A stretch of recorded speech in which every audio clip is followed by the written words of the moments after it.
பாகிஸ்தானில் இந்திய ராணுவம் நடத்திய தாக்குதலில் 100க்கும் மேற்பட்ட தீவிரவாதிகள் கொல்லப்பட்டிருக்கலாம் என பாதுகாப்புத்துறை அமைச்சர் ராஜ்நாத் சிங் தெரிவித்துள்ளார். பகல்காம் தாக்குதலுக்கு பதிலடியாக இந்திய ராணுவம் நடத்திய தாக்குதல் தொடர்பாக டெல்லியில் அனைத்துக் கட்சி கூட்டம் நடைபெற்றது.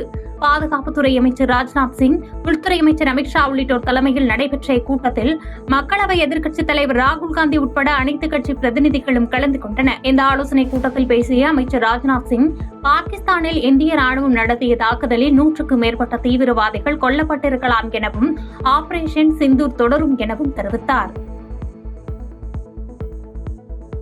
செய்திகளை உடனுக்குடன் தெரிந்து கொள்ள கீழ்கண்ட கேபிள் மற்றும் டிடிஎச் நெட்வொர்க்குகளில் எம்நாடு செய்தி தொலைக்காட்சியை காணுங்கள். பாதகம் செய்பவரை கண்டால் நாம் பயம் கொள்ளலாகாது பாப்பா. மோதி மிதித்துவிடு பாப்பா, அவர் முகத்தில் உமிழ்ந்துவிடு பாப்பா. அண்மை செய்திகளை உடனுக்குடன் தெரிந்து கொள்ள இணைந்திருங்கள் எம்நாடு தொலைக்காட்சியுடன்.